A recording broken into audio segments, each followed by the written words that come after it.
Welcome to True Crime Stories by Pam. I am Pam, and today we're diving into one of the most audacious heists in British history. This is the story of Ronnie Biggs, a small-time criminal who pulled off the crime of the century, only to spend the next 35 years running from the consequences. Buckle up because this story has more twists than you can imagine. Ronald Arthur Biggs wasn't born to be a mastermind criminal. He grew up in working-class London in the 1940s, just another kid trying to survive in post-war Britain. By his 20s, Ronnie had already been in and out of prison for petty crimes. Break-ins, stolen cars, small-time hustles. Nothing major. Just enough to make him unemployable and desperate. After his last stint behind bars, he met a woman named Charmian Powell who saw something in him worth saving. They got married, had 3 young sons, and Ronnie swore he'd go straight. He got a job as a carpenter and tried to build a normal life. But here's the problem. Honest work barely paid enough to feed his family, let alone buy them a proper house. One day in early 1963, Ronnie picked up the phone and called an old prison buddy named Bruce Reynolds. He needed money desperately and planned to ask for a loan to help buy a house for Charmian and the kids. But Bruce had something better than a loan. Bruce was planning a heist. Not just any heist, but the biggest robbery Britain had ever seen. A Royal Mail train traveling from Glasgow to London, carrying bags stuffed with cash. Bruce needed men he could trust, and Ronnie fit the bill. The catch? This wasn't some corner store robbery. This was military-level planning, and if they got caught, they'd be looking at decades in prison. Ronnie thought about his wife, his 3 boys, the tiny flat they lived in. Then he thought about the money. He said yes. Bruce Reynolds was the brains behind the operation, a smooth-talking criminal with connections all over London's underworld.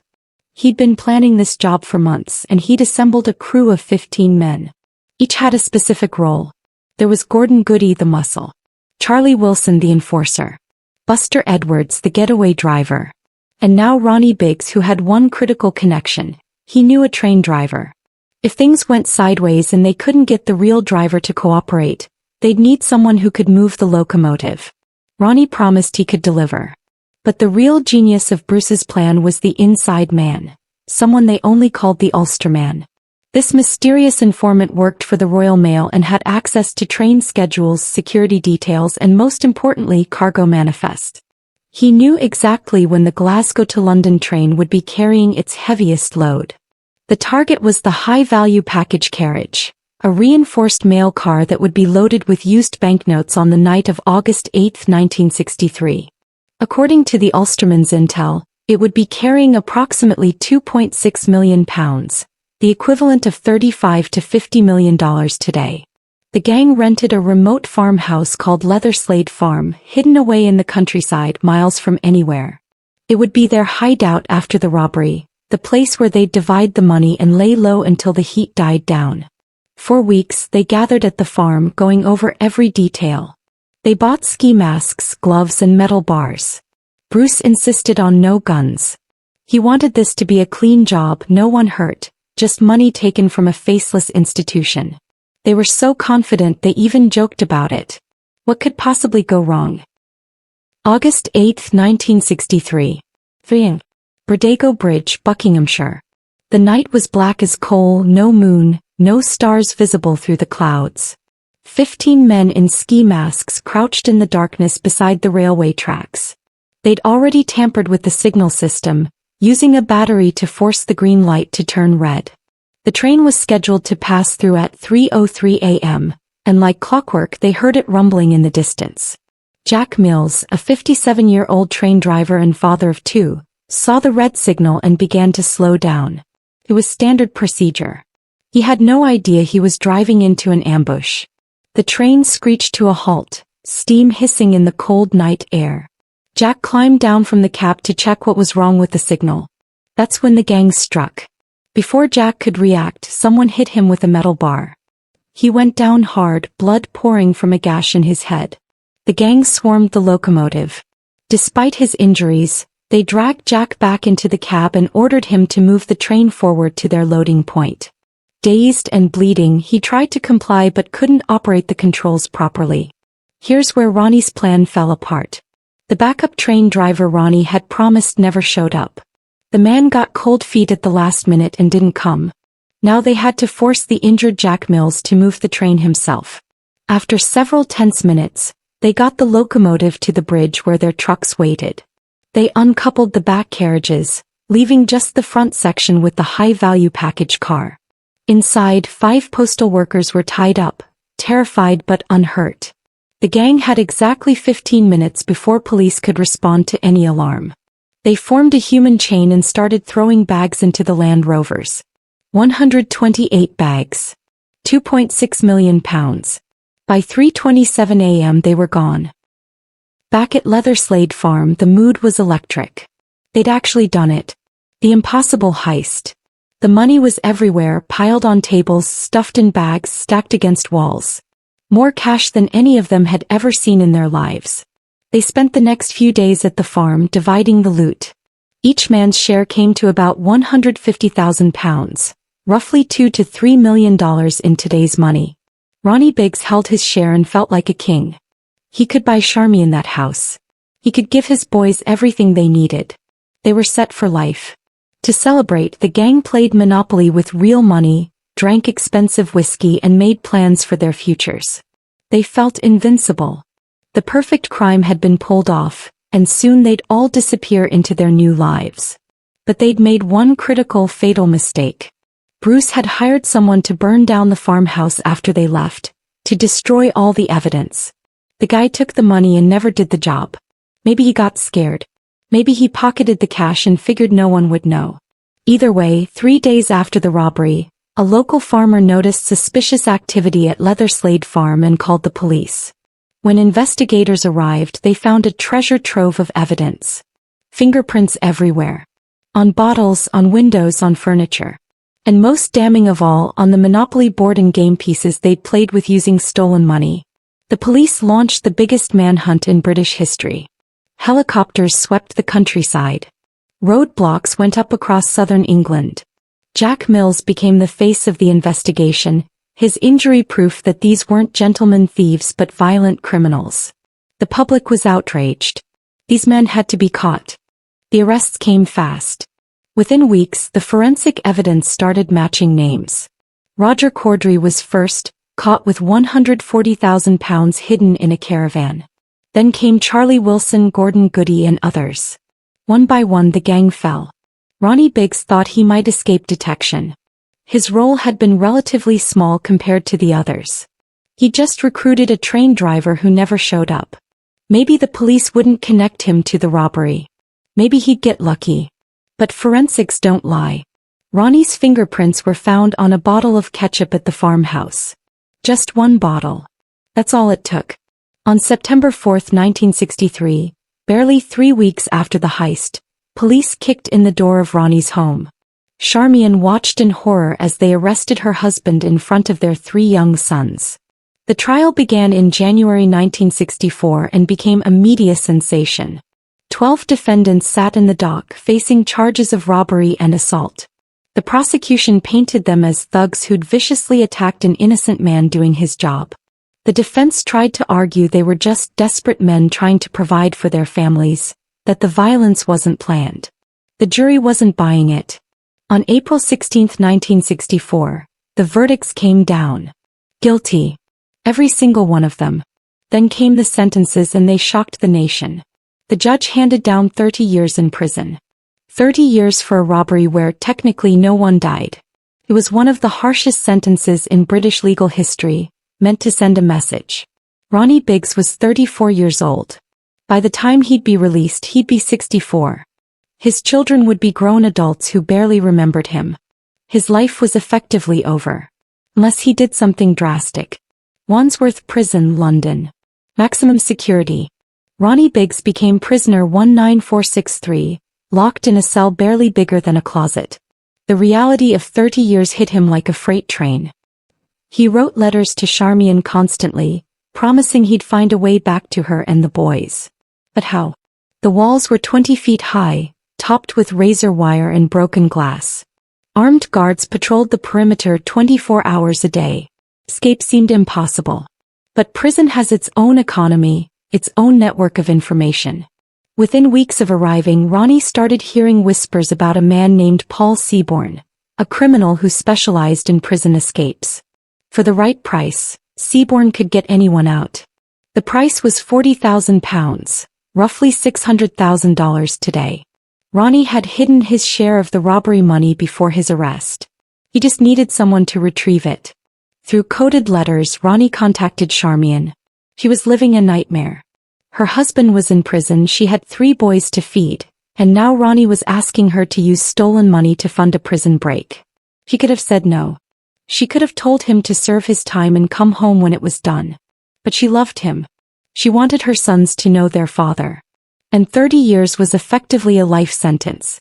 Using the codes Ronnie provided, Charmian found the hidden money and contacted Paul Seaborn. The plan was set. They had one shot at this. The date was July 8, 1965. Just 15 months into Ronnie's sentence, but if they succeeded, he'd be free. If they failed, they'd add years to his sentence and Charmian might go to prison too. It was all or nothing. July 8, 1965. 3 p.m.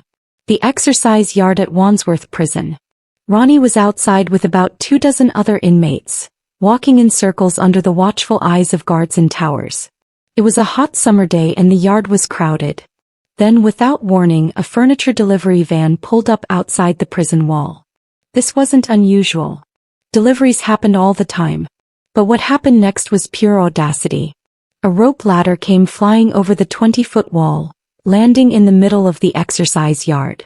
For a split second, everyone froze, guards and prisoners alike, trying to process what they were seeing. Then chaos erupted. Ronnie and 3 other inmates, also arranged by Seaborn, sprinted for the ladder. Alarms blared. Guards shouted. But by the time they reacted, Ronnie was already halfway up. He threw himself over the wall and landed hard on the pavement outside. His hands were scraped raw from the rope, but he didn't feel it. Adrenaline was pumping through his veins. He dove into the waiting van and they peeled out, tires squealing. 4 men escaped that day from maximum security. The story dominated newspapers worldwide. The great train robber had escaped. For the next few weeks, Ronnie hid in safe houses across London, moving every few days.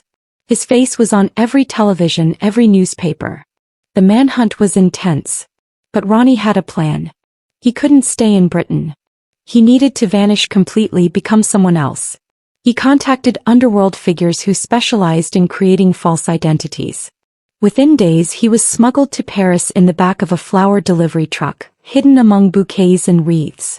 In Paris, Ronnie Biggs walked into a back-alley plastic surgery clinic.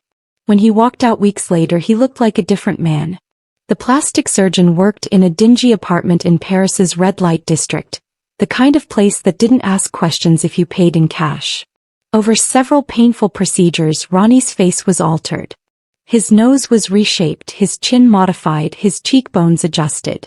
When the bandages finally came off and he looked in the mirror, a stranger stared back. It was unsettling but necessary. Along with his new face came a new identity. Complete forged documents under the name Terence Firminger. Birth certificate, passport, driver's license, the works. On paper, Ronnie Biggs no longer existed. But where could he go? Europe was too close to Britain. The police had contacts everywhere. He needed to go somewhere far away, somewhere the British authorities couldn't easily reach him. Ronnie decided on Australia. It was a Commonwealth country but had its own independent legal system. And crucially, Charmian and the boys could join him there without raising too much suspicion. In December 1965, using his Terence Firminger passport, Ronnie boarded a flight to Sydney. Back in London, Charmian told friends and family she was emigrating to Australia for a fresh start with her sons. Few people suspected the truth. The reunion in Australia was emotional. When Ronnie saw his boys for the first time in over a year, they didn't recognize him. His face had changed. But Charmian knew those eyes. They settled in Adelaide, living quietly under the Firminger name. Ronnie got work as a carpenter, using skills from his pre-criminal days. For the first time since the robbery, they were together as a family. They went to the beach, had barbecues, celebrated birthdays. Felt almost normal. Almost. But Ronnie knew the past could catch up at any moment. For nearly 4 years, Ronnie Biggs lived a double life in Australia. By day he was Terry Firminger, an ordinary carpenter with a wife and 3 kids. By night he lay awake wondering if today would be the day police knocked on his door. The family moved constantly. Adelaide, then Melbourne, then back to Adelaide. Each move was precautionary. Ronnie changed his appearance regularly. Different hairstyles, glasses, mustaches, beards. He became paranoid, seeing police in every crowd. But the boys were growing up, going to school, making friends. Charmian tried desperately to give them a normal childhood while living a lie. She couldn't tell anyone who they really were. The isolation was crushing. Then, in 1969, everything fell apart. A British television crew came to Australia filming a documentary about the Great Train Robbery. They were following leads on escaped gang members rumored to be hiding down under. The documentary showed photos of the wanted men, including Ronnie Biggs. A neighbor watched the program, then looked at a photo of Terry Firminger from a community newsletter. The resemblance was unmistakable. She called the police. Within hours, Australian authorities surrounded the Biggs home. But Ronnie wasn't there. A friend had seen the police assembling and warned him just in time. Ronnie fled with nothing but the clothes on his back, leaving Charmian and the boys behind. She had to make an impossible choice. Follow her fugitive husband into the unknown with 3 children, or stay and try to build some kind of life for them. She chose her children. Ronnie Biggs was alone again on the run, with police on 2 continents now hunting him. February 1970. Ronnie was running again, but this time he was alone and running out of options. Australia was blown. Britain was impossible. Europe was too close. He bounced through South America like a pinball, using fake passports and bribing officials. Panama, Bolivia, Venezuela. Each country was a temporary refuge, but nowhere felt safe. He was running out of money too. The robbery money he'd hidden was mostly gone, spent on bribes, surgeries, and fake documents. Then Ronnie learned something interesting about Brazil. At the time, Brazil had no extradition treaty with the United Kingdom. If he could get to Rio de Janeiro and establish some kind of residency, the British couldn't touch him. It was a long shot, but it was all he had. In 1970, Ronnie Biggs arrived in Rio de Janeiro. The city hit him like a wave. Exotic, vibrant, chaotic, beautiful, and dangerous all at once. Mountains rose dramatically from the coastline. Favelas clung to hillsides. The beaches were stunning. He rented a small apartment in the Santa Teresa neighborhood, a bohemian area full of artists and expatriates where another foreigner wouldn't attract attention. He lived frugally, keeping his head down, trying to blend in. But he was lonely and broke and still wanted by police on 2 continents. Then in 1974 his worst fear materialized. Scotland Yard finally tracked him down. A tip led British detectives to Rio. They contacted Brazilian authorities and demanded Ronnie's extradition. It looked like the end. After 9 years on the run, Ronnie Biggs was cornered. But he had one final card to play, and it was the wildest gamble of his life. Her name was Raimonda de Castro. Ronnie had met her months earlier at a nightclub in Copacabana. She was a dancer, beautiful and vivacious, and they'd struck up a relationship. Ronnie hadn't told her who he really was. As far as she knew, he was just another English expatriate living in Rio. But now, with extradition looming, Ronnie learned something crucial about Brazilian law. There was a provision that the father of a Brazilian child could not be extradited. It was designed to keep families together, to prevent children from losing their parents. And Raimonda was pregnant with Ronnie's child. He hadn't planned it this way, but now it was his only chance at survival. When Raimonda's pregnancy was confirmed, Ronnie's lawyers immediately filed paperwork with Brazilian courts. The British authorities were furious, claiming Ronnie had deliberately gotten a woman pregnant to exploit the law. They weren't entirely wrong. But Brazilian courts ruled that regardless of intent, the law was clear. The father of a Brazilian child could not be extradited. In 1974, just as British detectives thought they finally had him, Ronnie Biggs was declared untouchable. Scotland Yard was humiliated. The British press exploded with outrage. But there was nothing anyone could do. Ronnie Biggs was trapped in Brazil. He couldn't leave without being arrested. He couldn't work legally. He couldn't travel. But he also couldn't be taken back to Britain. He was imprisoned in a paradise, living in a gilded cage. And that's when Ronnie made a radical decision. If he couldn't hide, he'd become famous. He'd turn his notoriety into an income stream. Unable to work legally and running out of money, Ronnie did something audacious. He monetized his infamy. He started selling merchandise to tourists. T-shirts that read, "I met the great train robber." Signed photographs. Coffee mugs. Postcards. Anything visitors would buy. He gave interviews to newspapers and magazines for cash. But his most bizarre venture was something he called Tea with the Robber. For a fee, tourists could visit Ronnie's home and sit with him on his patio overlooking Rio, drinking tea or beer while he told stories about the heist, the escape, the chase. He became a living tourist attraction. British tourists would pay money to meet the man their own government desperately wanted imprisoned. It was surreal, darkly funny, and surprisingly profitable. Then came 1978 and one of the strangest episodes of Ronnie's life.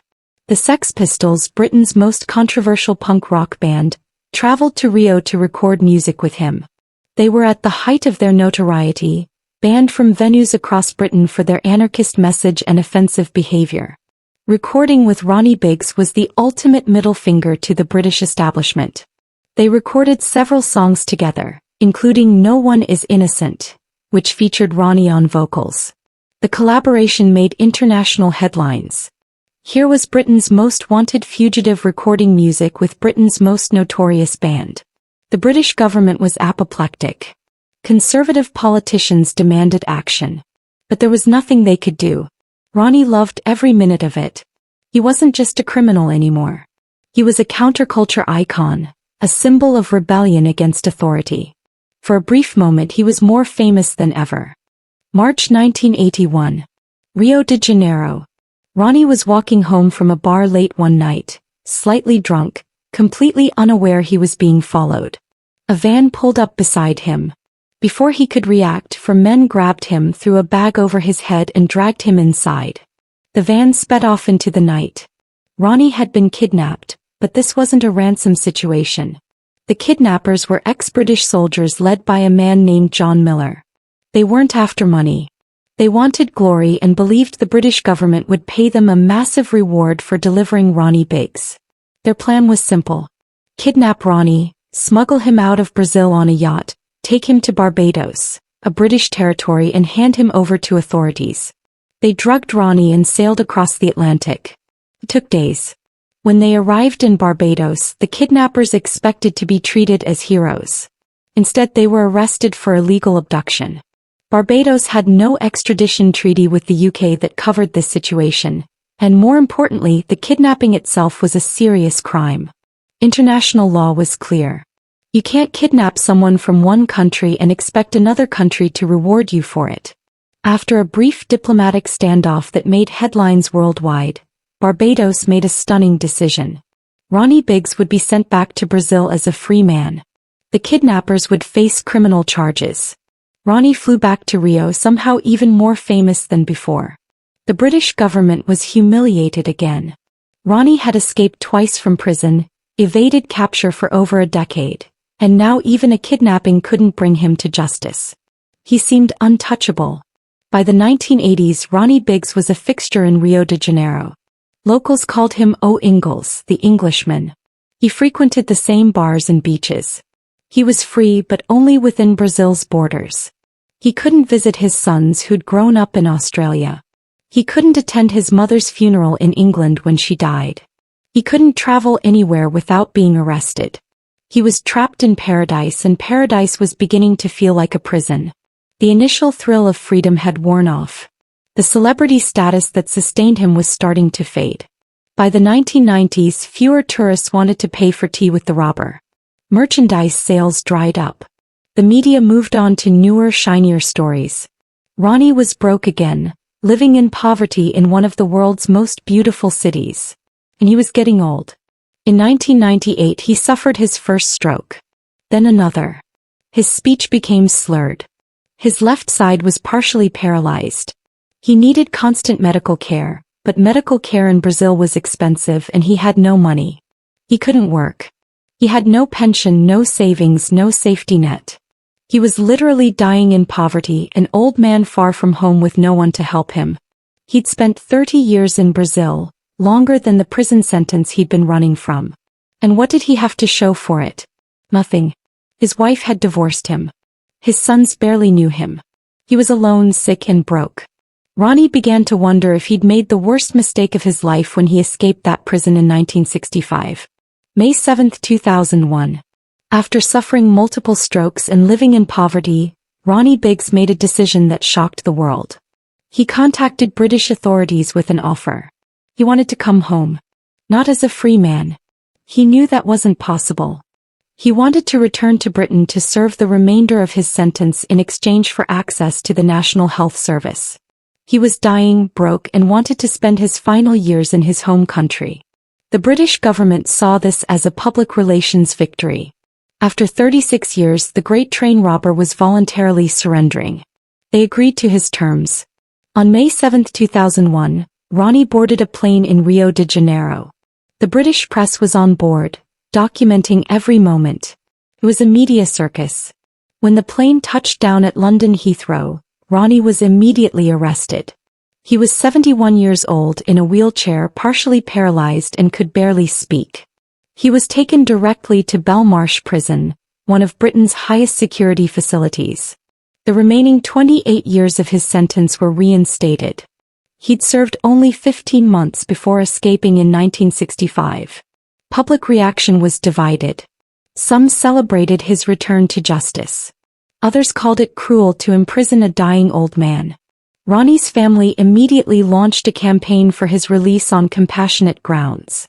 His son Michael became the public face of the effort, doing interviews, organizing petitions, arguing that keeping a sick old man in prison served no purpose. But the Home Secretary Jack Straw refused. He said Ronnie chose a life of crime and must face the consequences. Years passed. Ronnie remained in prison despite his deteriorating health. Ronnie spent 8 years in prison after his return. 8 years in a cell, unable to walk without assistance, unable to speak clearly, fed through a tube because he couldn't swallow properly. He communicated by pointing at letters on a board, spelling out words one letter at a time. It was a slow, agonizing existence. His sons visited regularly, but watching their father deteriorate was heartbreaking. Medical staff said he could die at any moment.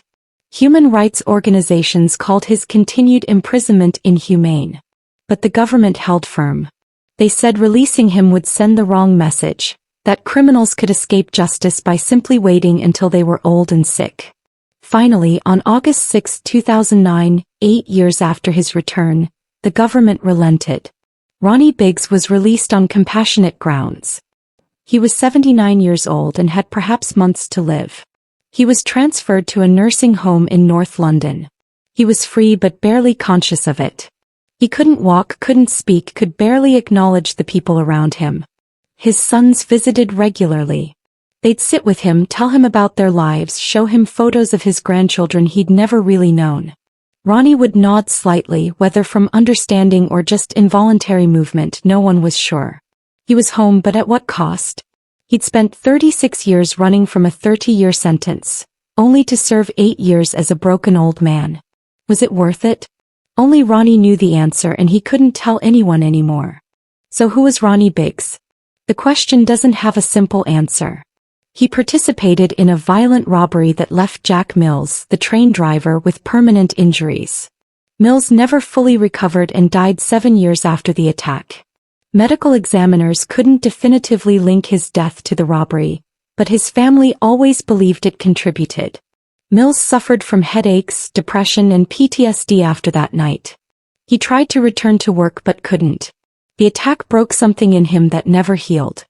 His family received minimal compensation while the robbers became folk heroes. It's important to remember that Jack Mills was a real person, a father, a husband, a working man who was in the wrong place at the wrong time. But Ronnie's role in the actual violence was minimal. He wasn't the one who hit Jack Mills with the metal bar. He was there, complicit, guilty by association, but he didn't swing the weapon. Does that matter? Some say yes, some say no. What's undeniable is that the Great Train Robbery captured British imagination in a way few crimes have. It targeted a faceless institution, not individuals in people's minds. The thieves became modern-day Robin Hoods, even though they kept all the money for themselves. The media played a huge role in creating the legend.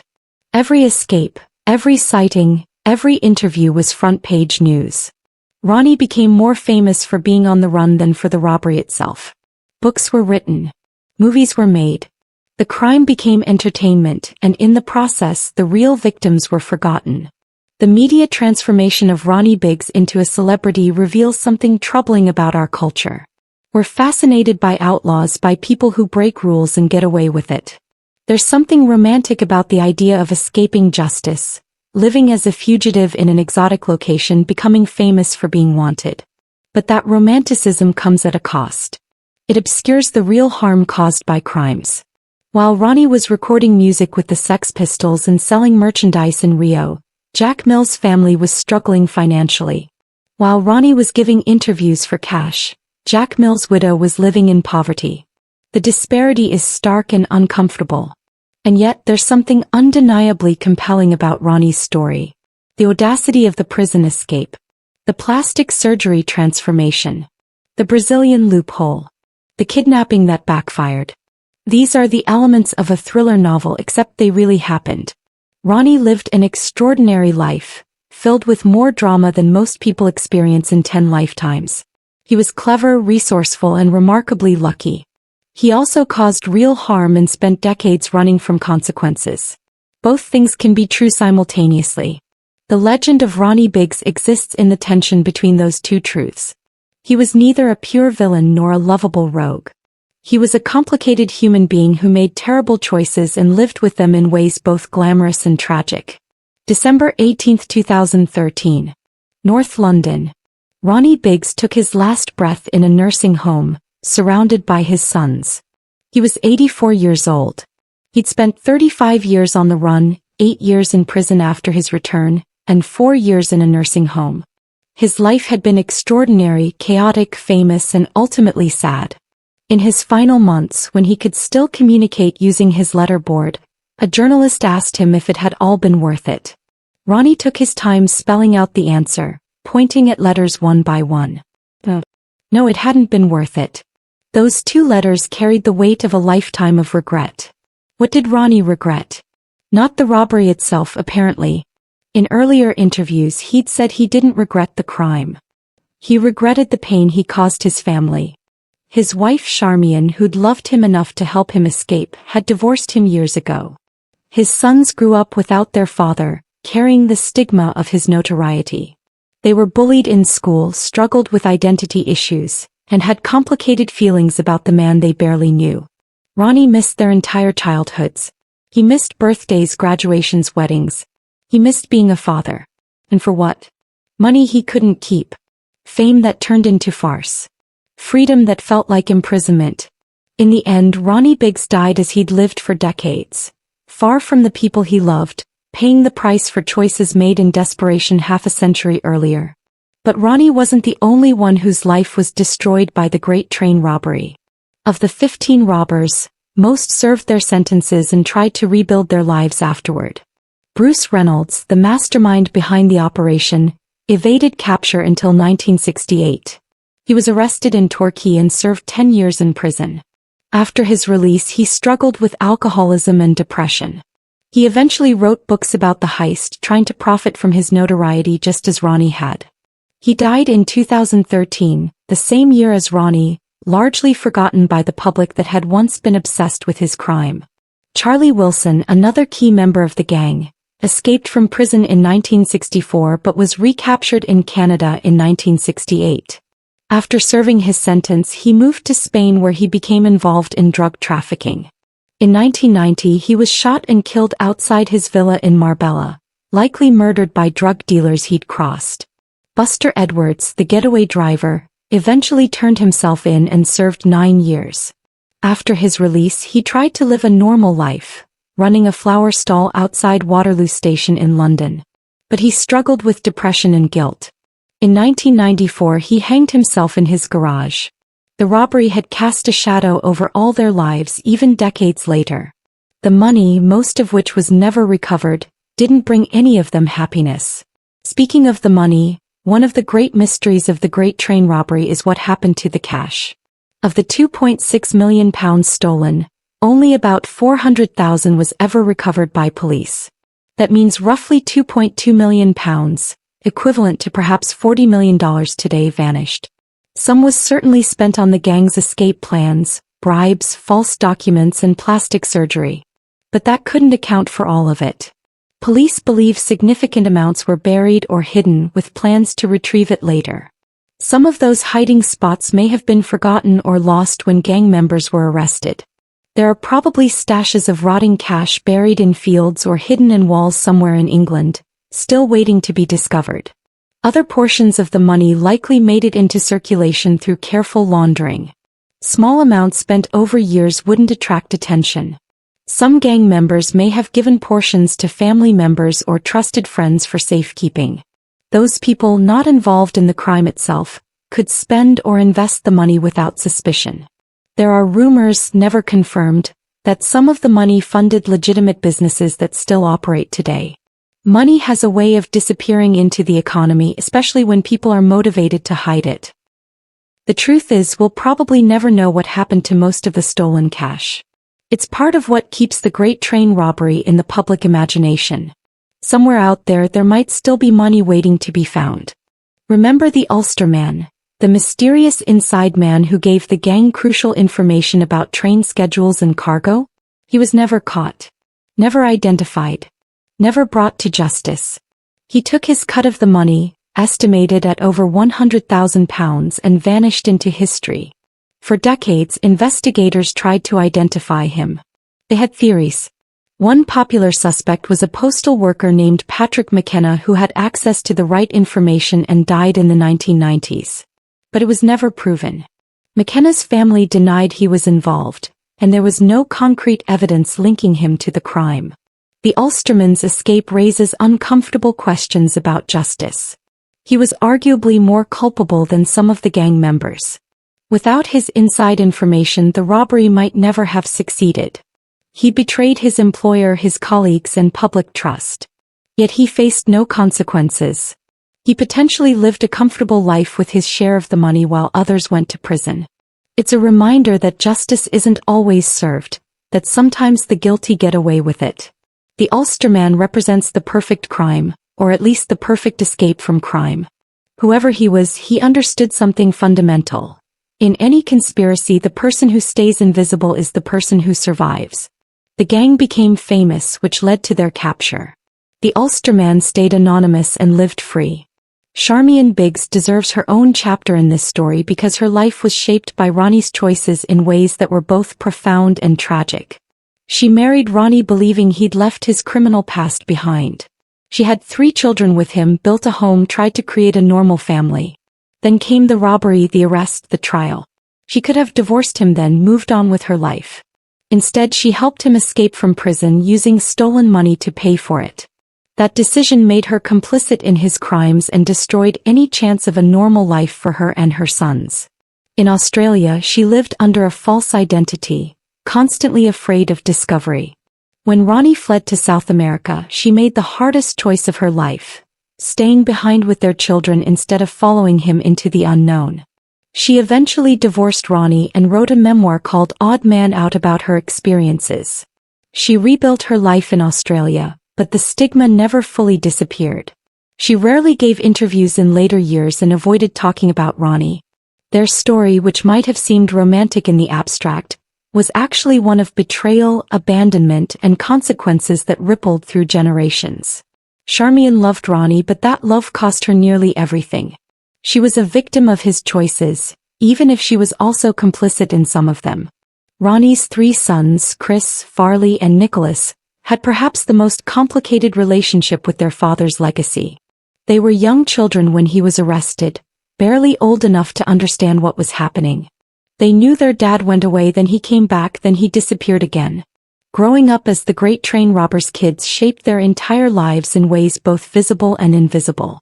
They were bullied in school. Other kids would taunt them, call their father a criminal, make them feel ashamed of something they had no control over. They struggled with identity issues. How do you form a sense of self when your father is simultaneously famous and notorious? Michael, Ronnie's son from his relationship with Raimunda in Brazil, had a different experience. He grew up in Rio knowing his father but also knowing he was wanted by police. He became fiercely loyal to Ronnie, defending him in interviews, campaigning for his release when he returned to Britain. The other three sons had more ambivalent feelings. Some maintained contact with Ronnie in his final years. Others kept their distance, preferring to build lives separate from his notoriety. None of them chose this legacy, but all of them had to live with it. They're a reminder that crimes have victims beyond the immediate people hurt. Families are impacted for generations. Children inherit stigma they didn't earn and trauma they didn't cause.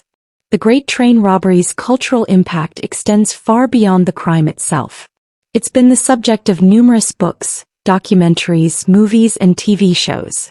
In 1967, just 4 years after the robbery, a film called Robbery dramatized the heist.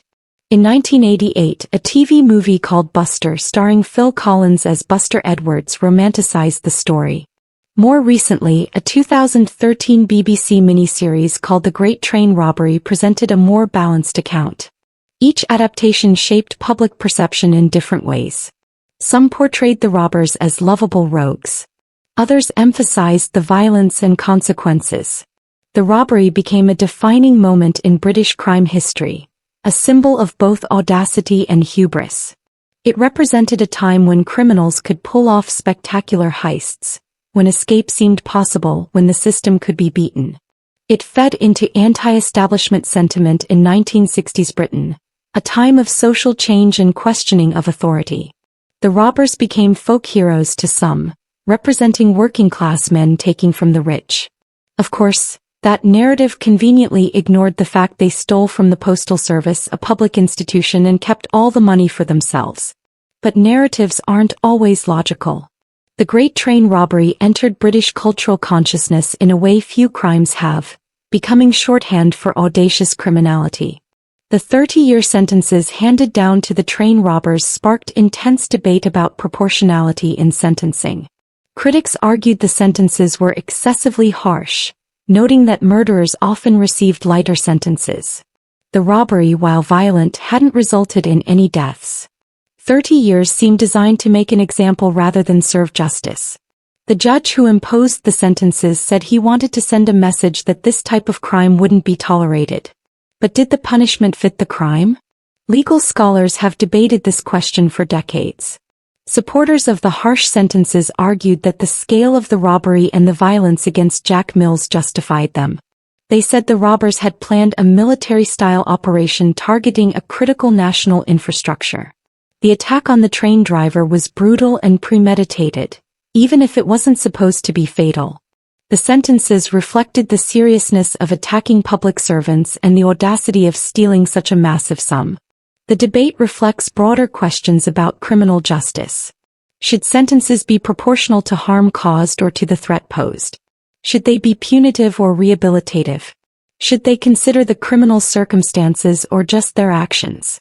There are no easy answers, and the Great Train Robbery sentences remain controversial. Brazil's extradition laws, which protected Ronnie for decades, became internationally notorious because of his case. The provision that a father of a Brazilian child couldn't be extradited was originally designed with humanitarian intentions. It aimed to keep families together and prevent children from losing parents.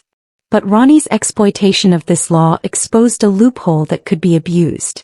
After his case gained international attention, Brazil faced pressure to reform its extradition policies.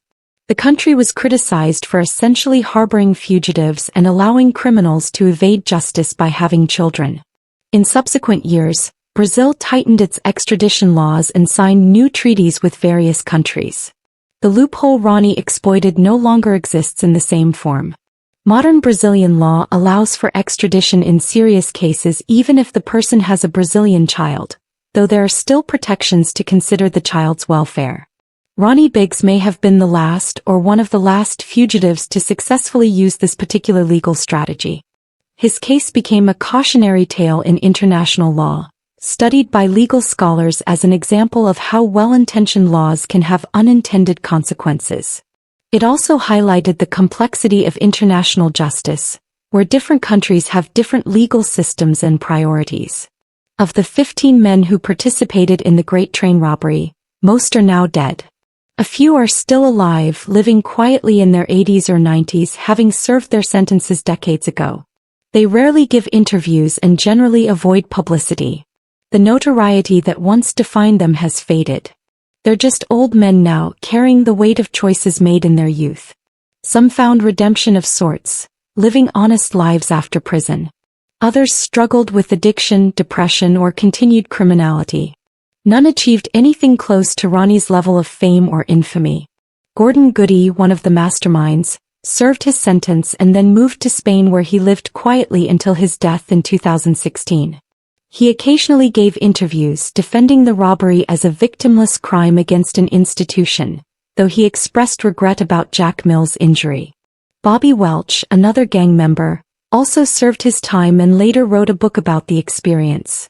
Most of the others disappeared from public view entirely. They serve as a contrast to Ronnie, whose escape and celebrity made him the face of the robbery.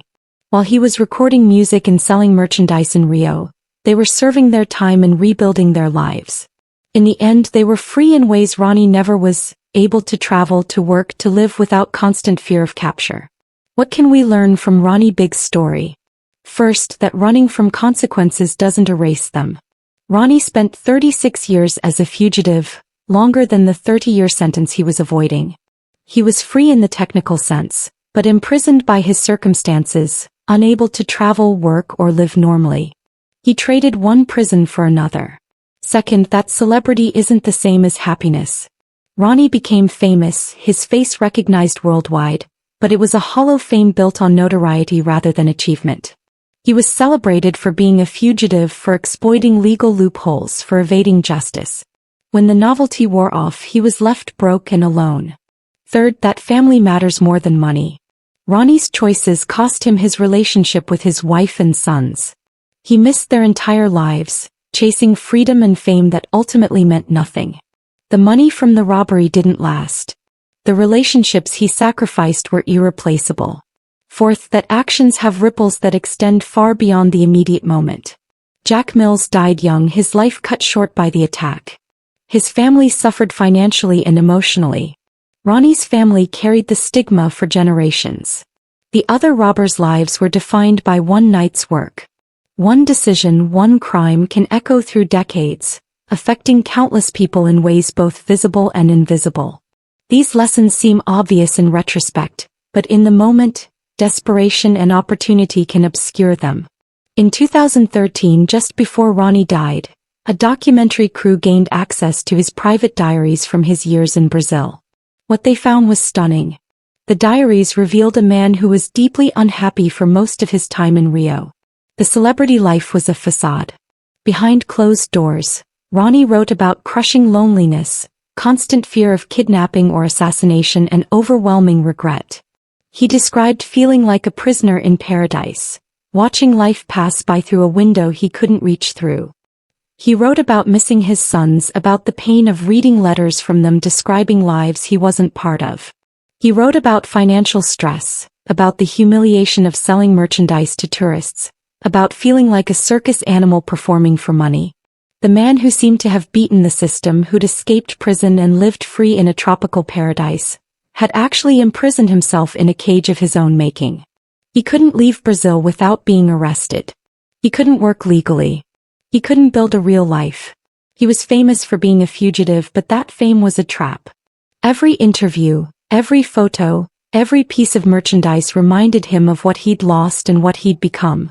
The diaries revealed the truth. Ronnie Biggs didn't escape anything. He just traded one form of imprisonment for another, and the second one lasted far longer. It's the final twist in a story full of them, the revelation that the man who seemingly got away with it never really got away with anything at all. And that's the story of Ronnie Biggs and the Great Train Robbery.